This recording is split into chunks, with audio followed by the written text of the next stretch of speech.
This is where the videos get fun here, because this is all very provable and how it started into the Publius Enigma, and somebody better get me Paul goddamn McCartney right fucking now by 1966. And then 67, Sgt. Pepper's and Piper at the Gates of Dawn. I'll start in 1960. I had said that the 5-year-old boy was with Richard Lee Folan Sr.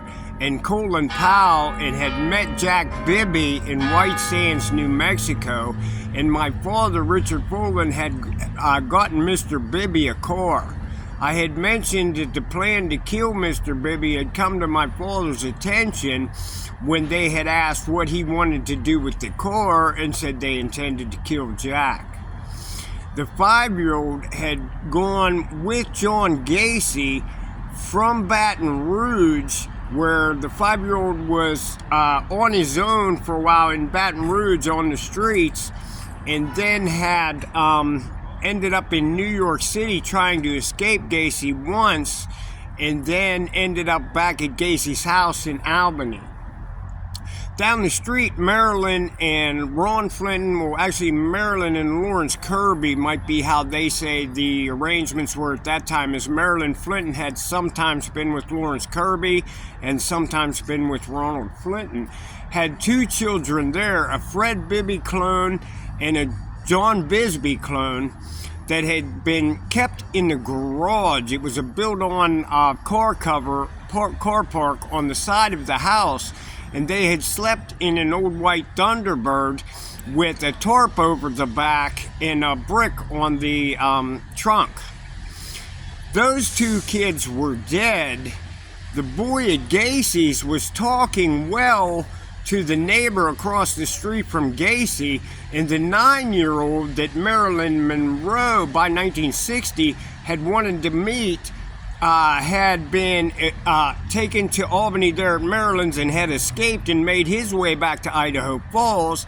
And a woman up the street had another John clone that had escaped on his own and taken to living with her and hiding their whereabouts that he had taken up with a woman down the street, which seemed to be comfortable for him. But he had been outed in his circumstance when he had concurred with the second boy there at Gacy's, who would tell the woman across the street that Gacy was dangerous. With the 9-year-old having fled Maryland's, when they tried to put him at Gacy's, he said Gacy was just as bad as the Flintons. So by that time, they could figure out that there was the 5 clones there, with one of them being a Fred Bibby clone. And the young boy, not exactly sure, but thinking these children had all used to be me once, and that he had lived through the period from 1956 to 1960 as all 5 boys. And the 9-year-old that's 5, the 9-year-old that had fled to Idaho Falls. So that's where they had started with this conversation being public, that the young boy felt he was all 5 boys before he was born, and through their lives, and could keep up with them in what was going on, except for the first 3. Or actually the first 2, the 2 deceased, he couldn't figure out what was going on. He said, I thought that boy used to be me, and he was dead, and the second one as well. How you doing? Thank you very much. How are you? You okay? Awesome. Thank you. See you later. Thank you. Have a nice day. And okay, so the 9-year-old had fled to Idaho Falls after telling the woman that Gacy was no better than the Flintons. So Gacy had gotten Richard Lee Folan Sr., and the young boy started talking about the Beatles about 3 years before the Beatles were ever heard of, and Pink Floyd.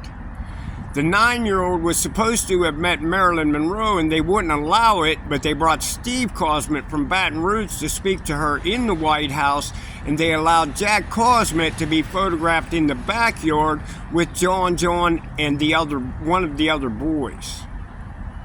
Thank you.